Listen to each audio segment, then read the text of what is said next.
আলমপুরে একটি রাষ্ট্রায়ত্ত ব্যাংকের এটিএম এ ডাকাতি। আন্দোল রোডের ধারে আলমপুরে রাষ্ট্রায়ত্ত ব্যাংকের এটিএম এ লুটপাট চালায় দুষ্কৃতীরা। প্রাথমিক অনুমানে দুষ্কৃতীদের দল কাকভরে এই ঘটনা ঘটিয়েছে। এটিএম এর মেশিন ভেঙে সব টাকা নিয়ে যায় দুষ্কৃতীরা। এটিএম মেশিন ভাঙচুরের অবস্থায় আছে, একটি অংশ বাহিরে পড়ে আছে।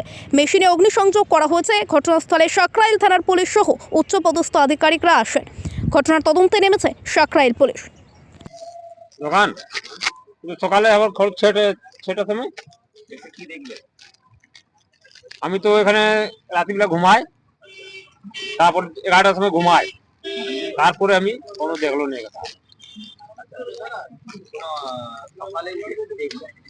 সকালে আমি উঠলো 6টার সময়, এখানে ঘুম ভাঙলে আমি দেখছি এখানে অনেক লোক আছে। ওই আমি যাকে দেখলো জিজ্ঞেস করলো, এখানে চুরি হয়ে গেল টাকা দিয়ে। হ্যাঁ, এটা আমি জানি না কাকা, কয়টার সময় হলো এটা আমি জানি। আমি চাই এটিএম ফেটিএম নেই আমার। হ্যাঁ, টাকা তো অনেক পার ডে তুলে ভালো তোলে। না, সিকিউরিটি তো থাকে না কাকা ওখানে, না সিকিউরিটি থাকে না। আপনার নাম? অজয় সাউ। আমরা উত্তর দিকে দোকান, আর এদিকে আছে ফুটে।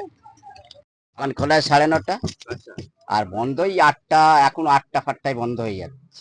আচ্ছা। মোটামুটি আজকে সকালে যখন ঘুরলেন, এসে কি দেখলেন? কি অবস্থা? না একটু এসে দেখলেন ভাঙা আছে। ভাঙা অবস্থা। হ্যাঁ। ওরাও তো আগুন লেগে আগুন। হ্যাঁ, আমি এসে দেখলাম তো এইটাই। এই এটিএম এ তো টাকা মানুষ তোলে তো। হ্যাঁ, মানুষ চলেছে। আচ্ছা, বলছি আপনার এর থেকে সিকিউরিটি থাকে? না, সিকিউরিটি আমি কোনোদিনই দেখতে পাই থাকে না সিকিউরিটি। এই যে মানুষের ব্যাংকে। কি বলে? আমরা তো অনেকদিন ধরে যারা আছে বলছিলাম যে সিকিউরিটি থাকলে ভালো ছিল, ভালো হতো। তারা তো সেরকম কিছু এটিএম এর রক্ষাটা কারা করবে? রক্ষাটা তো একমাত্র সিকিউরিটি থাকার কথা।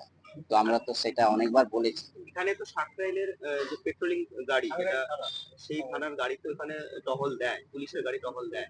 কালকে কোন রকম টহল তো দিয়েছিল, তো পুলিশের তরফ থেকে কিছু জানতে পারছেন? না, সেরকম তো কেউ আসেও না, জিজ্ঞাসা করেন। তার মানে অনেক আপনারা কিছু বলছেন, দেখার পরে কি করলে? খোলার সময় ভাঙা দেখলাম।